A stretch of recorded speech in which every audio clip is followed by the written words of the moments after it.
Hello everyone. Thank you for joining me at this second International Alzheimer's Disease and Dementia Conference held in Rome, Italy in June 2023. The title of my presentation today is Negative Entropy-Driven Self-Assembly of Information-Containing Aperiodic Crystals Aimed at Increasing Brain Entropy in the Context of Alzheimer's Disease, Dementia, and Cognitive Decline. Please allow me to introduce myself. I obtained my MD in 1980. I have a PhD in molecular biology and specializations in diagnostic radiology. I worked as a young postdoc at Burroughs Wellcome Company in 1984 and as a visiting scientist later at the National Cancer Institute of the NIH in Bethesda, Maryland, USA. Later, I was appointed professor of molecular biology at the University of Firenze, Italy, in 1992, where I worked until 2014. I am the founder of Silver Spring, a Swiss company specialized in research and development of innovative approaches and products that will be described today.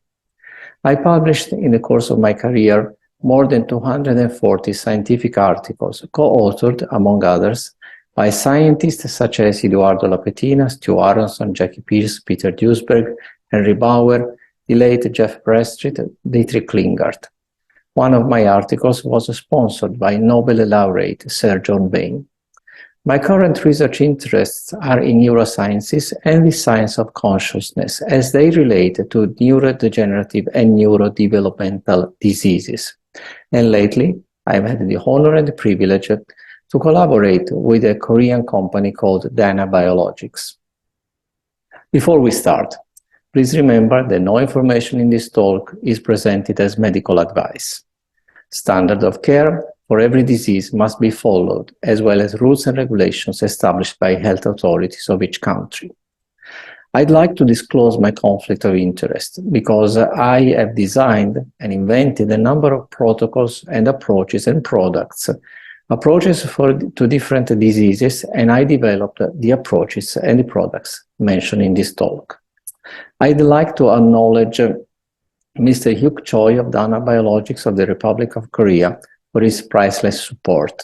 And also I'd like to thank the organizers of this conference for this great opportunity to share the results of my research. The attendees, of course, have to be thanked for the attention that they will want to give to this presentation. So let's go to the topic of this talk. And let's start with introducing the entropic brain. Now, the entropic brain hypothesis contemplates that within upper and lower cutoff points beyond which consciousness may be significantly reduced or absent, the entropy of spontaneous cerebral activity represents a measure of the informational richness of conscious states.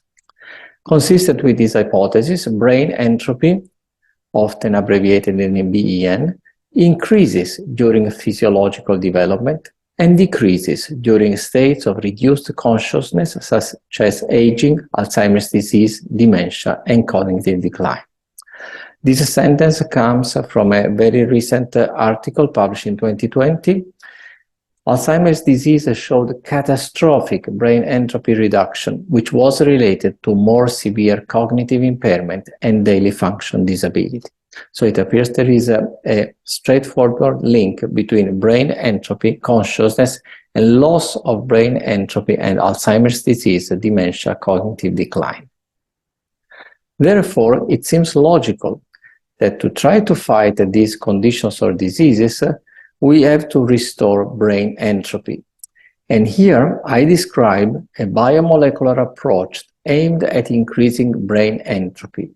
This approach that I invented is based on negative entropy or negentropy-driven self-assembly of two types of information-containing aperiodic crystals.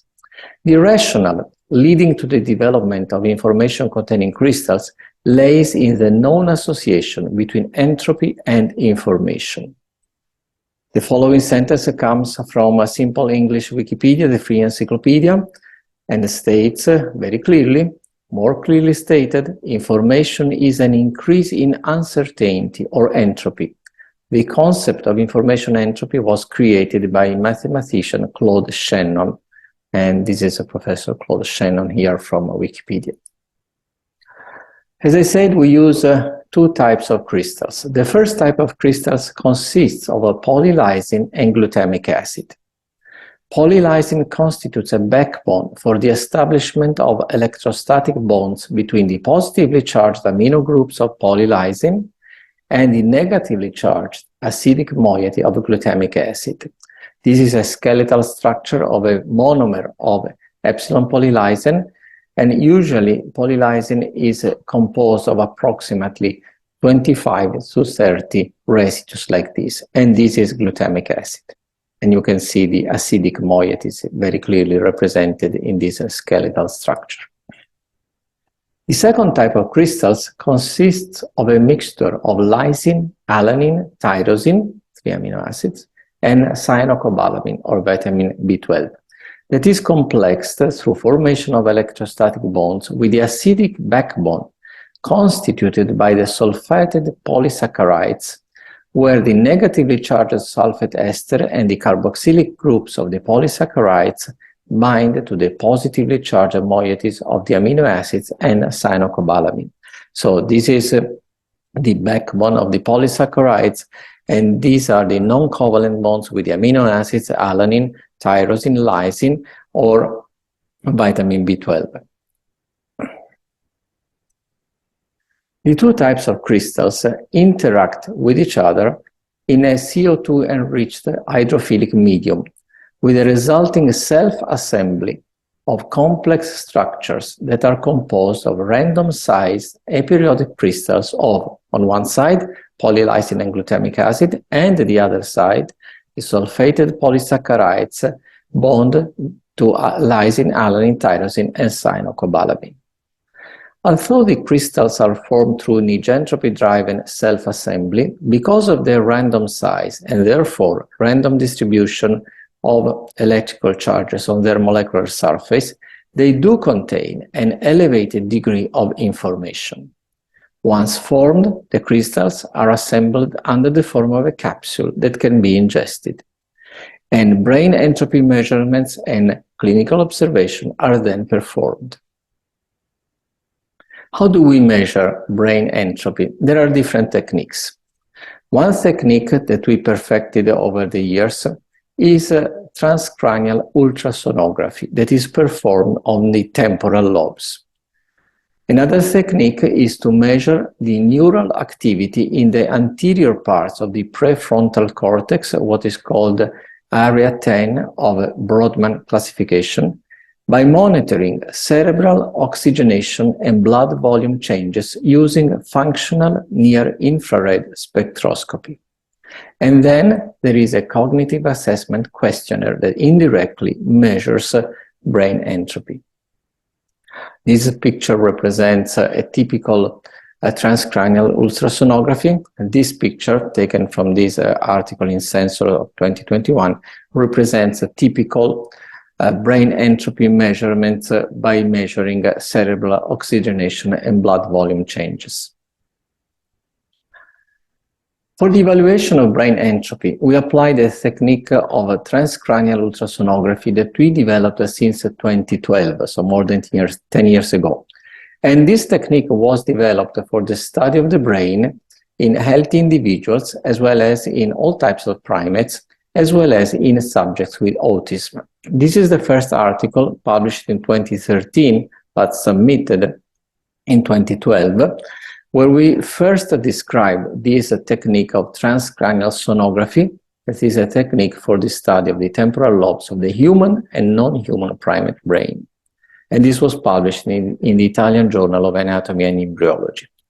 Later, a couple of years later, in 2014, together with the late Dr. Jeff Bradstreet, undisputed authority in the field of autism and good friend of mine, we published in the very highly respected journal Frontiers in Human Neuroscience this article where we applied this technique of transcranial ultrasonography to the study of the brains of autistic children, and we found very, very interesting results. Now, this is a typical image coming from transcranial ultrasonography of the temporal lobes.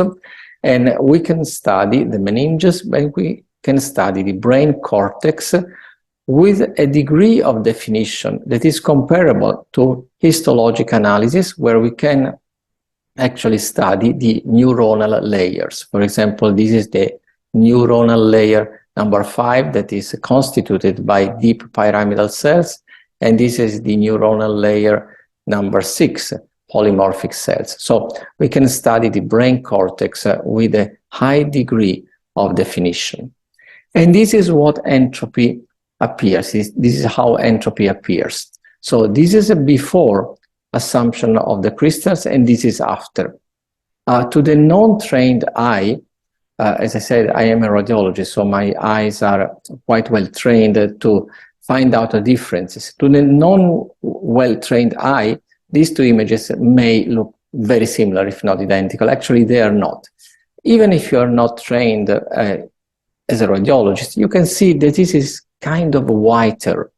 And here you can see more information. Here you can see less dark holes everywhere, less dark here, whiter, kind of whiter, and more information. And that's actually what we measure. By the way, the measure of entropy in ultrasonography is not our invention. For example, it is routinely done in the study of the liver. In this case, in the study of the liver, an increase of entropy is a bad thing because it correlates with the steatosis, and so is not a good sign of a healthy liver. So the novelty here is not in the use of entropy in ultrasonography. The novelty here is on the application of this technique to the study of the brain cortex. So we can measure entropy in the brain cortex using ultrasonography, and we observed an increase of brain entropy following the assumption of the two types of crystals that I have described before. But this is not the only technique that we use to assess the increase or the restoration of brain entropy following the assumption of those crystals. Because we also measured the neural activity in the anterior parts of the prefrontal cortex here, the Ariete of the Brodmann classification, by monitoring the cerebral oxygenation and the blood volume changes. And in this case, we use a near-infrared spectroscopy. And we performed our observation according to a well-established protocol that was originally described by Hogman and Rapkines. I hope I pronounced their names correctly, coming from the Department of Psychology of the University of Stockholm in Sweden. They demonstrated that near-infrared spectroscopy probes neuronal activity through cerebral oxygenation and blood volume changes, because it measures the cerebral hemodynamic responses by near-infrared light. And the rationale behind the technology is that changes in cerebral oxygen consumption increase with synaptic activity in a linear manner. So this is one observation representative of many others that we have performed, and you can see the total increase of brain activation following the assumption of those crystals, which corresponds to a total increase of brain entropy or richness of information. In this particular case, the increase was over 300% of neural activity in comparison with control. As I said, this is just one observation out of very many that we have performed and we are still performing. And then we have a kind of semi-objective measurement, that is the Cognitive Assessment Questionnaire. This questionnaire was developed by Broadbent and colleagues in 1982, and it assesses the frequency with which people experience cognitive failures, such as absent-mindedness in everyday life, slips and errors of perception, memory, and motor functioning. With the use of the crystals described above, we observed a significant improvement in the following subscores. There are several scores, but in these two subscores, we observed a significant improvement. What is called a forgetfulness, and it is studied by those items. That is a tendency to let go from one's mind something known or planned, for example, names, intentions, appointments, and words. And we observe significant improvement in these functions. And what is called distractibility, that is measured by those items, 8, 9, 10, and so on. And this is described as mainly in social situations or interactions with other people, such as being absent-minded or easily disturbed in one's focused attention. Such an increase in cognition that is measured by this questionnaire is reflected by subjective observations, that is reports, subjective reports, that were reported and described in a patent application filed with the United States Patent and Trademark Office. We have many reports. Here I'll take the liberty to read only 5 of those. They come from the Republic of Korea, from other parts in Europe. So please forgive if the English is not like the English that is spoken in Oxford or Cambridge, UK. Because they are translated word by word. Female, 65 years old. She's been taking the supplement for 30 days. Her head was heavy and dull, and her ability to think was not smooth. After taking it for 10 days, she felt a change in her head becoming clearer. Now that 30 days have passed, her thinking is as fresh as it was 10 years ago. This second one comes from Europe. Female, 75 years old, taking the supplements for 30 days. She's a long-term cancer survivor, and she reports significantly improved speech flow, self-awareness and mindfulness, improved short and long-term memory, and better relationship with acquaintances as well as strangers. She also notices much greater control on her temper. She's now able to relate with people she doesn't like without losing her temper. The third one is a male, 74 years old, taking the supplements for 45 days. He had a head operation 6 years ago due to a brain hemorrhage. After that, due to the after effects of the operation, his brain activity dropped markedly, and his behavior became unnatural, making it difficult to adapt to social activities. On the 7th day of taking it, the efficacy is quite rapid in many cases. It was enough to detect positive changes in brain activity. After 30 days of taking it, brain activity was activated, and he was able to engage in social activities like before the surgery. He was determined to continue taking it for the rest of his life. And you can understand this, because when you see such dramatic changes, then you want to keep those positive changes for as long as possible. The other one is a male, 72 years old, taking the supplements for 45 days. He had the colon cancer surgery 2 or 3 years ago. Now his physical strength is or was extremely low. He could not come home alone. He had to go out. He couldn't go out without his family's help. After 18 days of taking the supplement, there was a change in physical strength recovery. After 20 days, communication improved to the extent the communication was now possible. After 40 days of taking it, the shopping mission, that is going to buy apples, for example, at the local supermarket, was a success, which was actually a big success for this man. And the last one I wanted to share with you, as I said, there are hundreds more, but I just chose the most significant, or those that most impressed me, because I knew a few of them. A male, 78 years old, taking the supplement for 46 days. He thought he had a neuralgia due to aging. He suffered from neuralgia, a tingling, burning, and painful sensation, as if electricity were flowing momentarily. After 10 days of taking it, his body seemed to feel lighter and became more energetic. After 30 days, he realized that the neuralgia symptoms that caused the pain had completely disappeared. So you see here we have objective measurements like transcranial ultrasonography, near-infrared spectroscopy, measurement of brain activity. We have a semi-subject or semi-objective determination like the questionnaire, and fully subjective reports that, however, are absolutely true. that all converge to the same conclusion. And the conclusion is that objective results and subjective observations demonstrate, without any shadow of doubt, that the information containing aperiodic crystals that I described in this talk restore brain entropy. They do actually restore brain entropy. And here I could talk for hours to explain the mechanism of action that also involves some hints of quantum molecular biology, but could be too long. The end result is that they improve brain neural activity, they counteract cognitive decline.